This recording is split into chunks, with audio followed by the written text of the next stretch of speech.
ମୋର 34 ବର୍ଷ ଚାକିରି ଭିତରେ ମୁଁ ନ୍ୟୁବର୍ଣ୍ଣ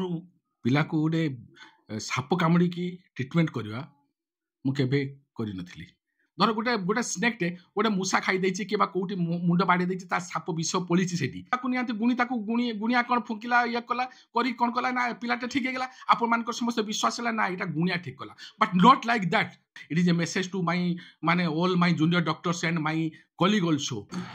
ଯାହାକୁ ରଖିବେ ଅନନ୍ତ କି କରିପାରେ ବଳବନ୍ତ। ଏମିତି କିଛି ଘଟଣା ଘଟିଛି ବାଲେଶ୍ୱର ଜିଲ୍ଲାର ମୁଖ୍ୟ ଚିକିତ୍ସାଳୟରେ। ଆମେ କହୁଥିବା ଦ୍ୱିତୀୟ ଭଗବାନ ଏମିତି କିଛି କରି ଦେଖାଇଛନ୍ତି। ଆମ ସହିତ ଅଛନ୍ତି ବାଲେଶ୍ୱର ମାଟିର ଗର୍ବ ଗୌରବ ଶିଶୁ ରୋଗ ବିଶେଷଜ୍ଞ ଡକ୍ଟର ଅରୁଣ କୁମାର ଗିରି। ସାର୍, ପ୍ରଥମେ ଏଇ ଯେଉଁ ସଫଳତା ଏଥିପାଇଁ ଆପଣଙ୍କୁ ଅନେକ ଅନେକ ଶୁଭେଚ୍ଛା ଆଉ ଅଭିନନ୍ଦନ। Thank you sir. କ'ଣ ଘଟଣା ଥିଲା ଯୋଉଥିପାଇଁ ବର୍ତ୍ତମାନ ସାରା ଓଡ଼ିଶାରେ ଚର୍ଚ୍ଚା ଏବଂ କୁହାଯାଉଛି ଏହା ହେଉଛି ଓଡ଼ିଶାରେ ପ୍ରଥମ କେସ୍ ଏବଂ ସାରା ଭାରତରେ ଏହା ଦ୍ୱିତୀୟ କେସ୍। ସାର୍, ଏଇଟା କେତେ ସଫଳତା ଆପଣଙ୍କୁ ଦେଇଛି ଏବଂ କ'ଣ କହିବେ? ଆକ୍ଚୁଆଲି ମୋର 34 ବର୍ଷ ଚାକିରି ଭିତରେ ମୁଁ ନ୍ୟୁବର୍ଣ୍ଣ ପିଲାକୁ ଗୋଟେ ସାପ କାମୁଡ଼ିକି ଟ୍ରିଟମେଣ୍ଟ କରିବା ମୁଁ କେବେ କରିନଥିଲି। ହଠାତ୍ କ'ଣ ହେଇଛି ନା ଅଗଷ୍ଟ 5 ତାରିଖ ଦିନ ରାତି 9:30ରେ ମୋର ସେଦିନ ଡ୍ୟୁଟି ଥାଏ। ତ ବାପା ମା ଛୁଆକୁ ଧରିକି ଆସିଛନ୍ତି ଏବଂ କହିଲେ ଯେ ରାତି 7ଟାରୁ 7:30 ଭିତରେ ଗୋଟେ ସାପ ମୋ ପିଲାକୁ କାମୁଡ଼ିଛି ଏବଂ ଠିକ୍ ଘଣ୍ଟେ ପରେ ତା ଛୁଆ ପାଟୁ ଟିକେ ଫେଣ ବାହାରିଛି, ପିଲା ଆସ୍ତେ ଆସ୍ତେ ନେଡ଼ି ପଡ଼ିଯାଇଛି। ତେଣୁ ସେମାନେ ଅସ୍ତ୍ରୀକି ଦୌଡ଼ିକି ଧରିକି ପଳେଇ ଆସିଛନ୍ତି ହସ୍ପିଟାଲକୁ ଏବଂ ମୋର ଡ୍ୟୁଟି ଥାଏ। ଏବଂ ମୁଁ ଯେତେବେଳେ ଦିଦି ଆସି କହିଲେ ସାର୍ ଗୋଟେ ସାପ କାମୁଡ଼ା ଛୁଆ ଆସିଛି 7 ଦିନର ପିଲା, ସେତେବେଳେ ମୋତେ ବହୁତ ଭୟ ଲାଗିଲା ଯେ ଆକ୍ଚୁଆଲି 7 ଦିନର ପିଲାକୁ କ'ଣ କରିବା ବର୍ତ୍ତମାନ। ତାପରେ ମୁଁ ଯାଇକି ଯେତେବେଳେ ପିଲାକୁ ଏକ୍ଜାମିନେସନ୍ କରେ ଦେଖିଲା ବେଳକୁ ତା ପାଟିରୁ ଫେଣ ବାହାରୁଛି, ପିଲା ନେଡ଼ି ପଡ଼ିଗଲାଣି ଏବଂ ହରିଡ୍ ରେସ୍ପିରେସନ୍ ହେଉଛି, ପେଟ ପଶି ହେଉଛି ଭିତରକୁ, ମାନେ ରେସ୍ପିରେଟୋରୀ ଡିଷ୍ଟ୍ରେସ୍ ପିଲା ଅଛି। ତେଣୁ ଏସବୁ ଦେଖିକି କ'ଣ କଲି, ମୁଁ ସଡେନ୍ ପିଲାଟାକୁ ଆମର ଏସଏନ୍ସିୟୁ ଭିତରକୁ ନେଇ ଆସିକି ତାକୁ କ'ଣ କଲି ନା, ଯେହେତୁ ତା ବାପା ମା କହିଲେ ମୁଁ ସାପ ଦେଖିଛି, ଆମେ କ'ଣ କଲୁ ନା 2 ml ବ୍ଲଡ୍ ଡ୍ର କରିକି ଗୋଟେ ଗ୍ଲାସ୍ ଟ୍ୟୁବ୍ରେ ତାକୁ ରଖିଦେଲି, କାହିଁକିନା ଆମର କ୍ଲୋଟ୍ ରିଟ୍ରାକ୍ସନ୍ ଟେଷ୍ଟ ଗୋଟେ କରାଯାଏ। ତେଣୁ ତାକୁ ରଖିଦେଲି ଏବଂ ଆଉ 20 ମିନିଟ୍ ଲେଟ୍ କରିବା ନାହିଁ ତାକୁ ଦେଖିବା ପାଇଁ। ମୁଁ କ'ଣ I started anti snake venom. ଏବଂ ମୁଁ ଜାଣିଛି ଏଡଲ୍ଟ ମାନଙ୍କୁ ଯେଉଁ ଡୋଜ୍ ଦିଆଯାଏ ଛୋଟ ପିଲା ହେଲେ ବି ସେମ୍ ଡୋଜ୍, ବିକଜ ସାପ ଯେତେବେଳେ କାମୁଡ଼େ ବଡ଼ ଲୋକ ପାଇଁ ଯେତିକ ଟକ୍ସିନ୍ ଯିବ ଛୋଟ ପିଲା ପାଇଁ ସେତିକି ଯିବ। ତେଣୁ ଆକର୍ଡିଂ ଟୁ ଗାଇଡଲାଇନ୍ ମୁଁ ତାକୁ କ'ଣ କଲା 10 vial anti snake venom mixed with 150 ml normal ସେଲାଇନ୍ରେ ମିଶେଇକି I started anti snake venom. ଏବଂ ଏଇ ଚାଲୁଥିବା ସମୟରେ 20 ମିନିଟ୍ସ ହେଇଗଲା। 20 ମିନିଟ୍ସରେ ଦେଖିଲା ବେଳକୁ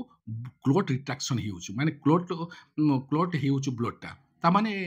2 ଟାଇପ୍ର ସ୍ନେକ୍ ବାଇଟ୍, 2 ଟାଇପ୍ର, ହିମୋଲିଟିକ୍ ପଏଜନ୍, ନ୍ୟୁରୋଟକ୍ସିକ୍। ତେଣୁ ଏଟା ହିମୋଲିଟିକ୍ ନୁହଁ, ଏଟା ନ୍ୟୁରୋଟକ୍ସିକ୍ ପଏଜନ୍ ହେଇଛି। ତେଣୁ ତାକୁ କ'ଣ କଲି, ଯେହେତୁ ଫେଣ ବାହାରୁଛି, ରେସ୍ପିରେଟୋରୀ ଫେଲିୟର ଆଡ଼କୁ ଗତି କରୁଛି ପିଲା, ତେଣୁ ମୁଁ ତାକୁ ଏହା ସାଙ୍ଗରେ ଏଣ୍ଟି ସ୍ନେକ୍ ଭେନମ୍ ସାଙ୍ଗରେ କି ଇଞ୍ଜେକ୍ସନ୍ ଏଟ୍ରୋପିନ୍, ଇଞ୍ଜେକ୍ସନ୍ ନିଷ୍ଟୋଇମିନ୍ ପ୍ରତି ଅଧଘଣ୍ଟାରେ ଥରେ ଲେଖା ଦେଇ ଚାଲିଲି ଏବଂ continue that anti snake venom. After 1 hour of giving that anti snake venom, the child ଯେତେବେଳେ ମୋ ପାଖକୁ ଆସିଲେ ଲେଥାର୍ଜିକ୍, ଆଖି ଖୋଲୁନଥିଲା, ଲେଥାର୍ଜିକ୍ ଶୋଇ ରହିଥାଏ। ଆଉ ଆସ୍ତେ ଆସ୍ତେ ଘଣ୍ଟେ ପରେ ପିଲା ଆଖି ଟିକେ ଅନେଇଲା, ଖୋଲିଲା ଏବଂ ତାର ଯେଉଁ ଫ୍ରଥ୍ ଗୁଡ଼ା, ପାଟିରେ ଯେଉଁ ଫେଣ ବାହାରୁଥିଲା, ଫେଣ ଗୁଡ଼ା ଆସ୍ତେ ଆସ୍ତେ କମି ଆସିଲା ଏବଂ ତାର ଯେଉଁ ଦେହର ଯେଉଁ ନେଳି ପଡ଼ିଯାଇଥିଲା, ନେଳିଟା ଆସ୍ତେ ଆସ୍ତେ କମିଗଲା ଏବଂ ତାର SpO2 ଯେତେବେଳେ ଆସିଥିଲା, SpO2 ଥିଲା 84%, ବଟ୍ ଆଫ୍ଟର ଗିଭିଂ ଅକ୍ସିଜେନ୍ ଏବଂ ABC ମ୍ୟାନେଜମେଣ୍ଟ କରିସାରିଲା ପରେ ଏବଂ ଆଫ୍ଟର 1 hour SpO2 ହେଇଗଲା 92 to 94% ହେଇଗଲା। ପିଲାର ରେସ୍ପିରେସନ୍ ଯେଉଁ ନେଉଥିଲା 70 to 80% ତାର କମି ଆସିଲା ଏବଂ ପିଲା ଆସ୍ତେ ଆସ୍ତେ ପିଲା କାନ୍ଦିବା ଷ୍ଟାର୍ଟ କଲା। ଏବଂ 2 hour ଭିତରେ, କାରଣ ମୁଁ ଏଣ୍ଟି ସ୍ନେକ୍ ଭେନମ୍ଟା ଯେଉଁଟା ଦେଲି ତାକୁ 2 ଘଣ୍ଟା ଭିତରେ ତାକୁ ସାରିବା ପାଇଁ ମୁଁ ଚେଷ୍ଟା କରିଥିଲି ଏବଂ 2 ଘଣ୍ଟା ପରେ ପିଲା ପୁରା କାନ୍ଦିଲା, ଏତେ କାନ୍ଦିଲା ଯେ I was bound two give for breast feeding. ତା ମା ପାଖକୁ ମୁଁ ପିଲାକୁ ଦେଲି ଏବଂ କହିଲି ତୁ ତୋ ପିଲାକୁ କ୍ଷୀର ଖୁଆ। Before starting anti snake venom କ'ଣ କଲି, ତା ବାପା କ'ଣ କି ସେମାନେ ବହୁତ ଅସ୍ଥିର ହେଉଥିଲେ ମୋ ପିଲାକୁ ଏବଂ ମୁଁ ଯେହେତୁ ଏଇଟା ଗୋଟେ ଏଣ୍ଟି ସ୍ନେକ୍ ଭେନମ୍ ଦେବି ଏବଂ ଛୋଟ ପିଲାକୁ 10 ଭାଏଲ୍, ତେଣୁ ତା ବାପା ହେଙ୍କା ଜାଣିଲେ ସେମାନେ କ'ଣ କରିବେ, ଗୋଟେ ଏଣ୍ଟି ସ୍ନେକ୍ ଭେନମ୍ କ'ଣ ଦେଇକି ମୋ ପିଲାର, କାରଣ ପିଲା ଯେମିତି ଅବସ୍ଥା ଥିଲା, ପିଲା ଆଇଦର ବଞ୍ଚିବ ନହେଲେ ମରିବ,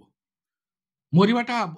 ବେଶୀ ବଞ୍ଚିବା ଅପେକ୍ଷା। ତେଣୁ ଏ କ୍ଷେତ୍ରରେ there is no alternative choice, I have to give. ଏବଂ ତାକୁ ଦେବା ପାଇଁ ହେଲେ at least I took an undertaking from the parents। ବାପାଙ୍କଠୁ ଗୋଟେ ଅଣ୍ଡରଟେକିଂ ଲେଖିନେଲି ଯେ ମାନେ ସିଏ ରାଜି ହେଇଗଲେ ଏବଂ ମୁଁ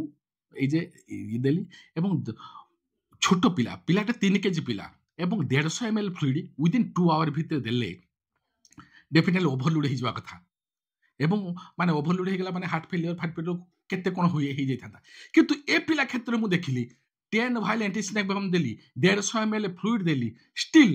पिलार किछि माने no sign of congestive cardiac failure nothing else माने मते लागला एक्चुअली भगवान जहाको रखिबे अनंत की करि पारे बळ मत एटा ही प्रूव होउछ एठी जे पिलाटा 2 घंटा पर माने ठीक हे गला एवं ताको मु कोन कली ना 5 दिन खंड रखली एवं सब test kidney function test liver function test blood coagulation जो पीटी एपीटीटी एगुड़ा सब टेस्ट कली but all parameters come normal so after 5 days मु ताको डिस्चार्ज कली हम एसएनसीयू रु एवं से आसिला मासे परे मु 3 मास परे फॉलोअप पई हमर जो एसएनसीयू प्रोटोकॉल अनुसार आसिला एवं से ये कला एवं प्रकृत एक्टर सेदिन जो दीदी थिले हमर एसएनसीयू रे दीदी एंका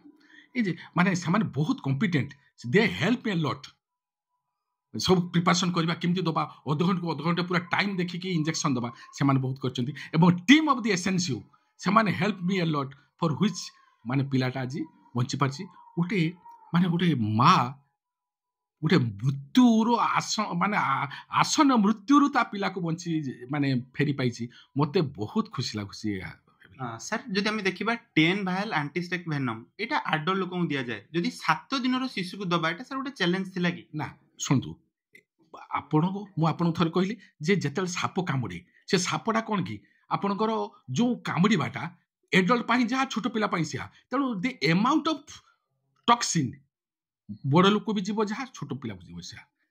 तेणु अकॉर्डिंग टू गाइडलाइन एटा गोटे गाइडलाइन अच्छी आम स्नेक बाइट गोटे IFP Indian academy of paediatrics गोटे गाइडलाइन अच्छी गाइडलाइन अनुसार मुझे गाइडलाइन अनुसार ट्रिटमेंट करिछि एवं पिला तो जहाँ बढ़िया रेस्पॉन्ड करिछि मत हुदबुद है एक्चुअली ये एंटी स्नेक वेनम एगुड़ा माने in case of newborn it is nice acting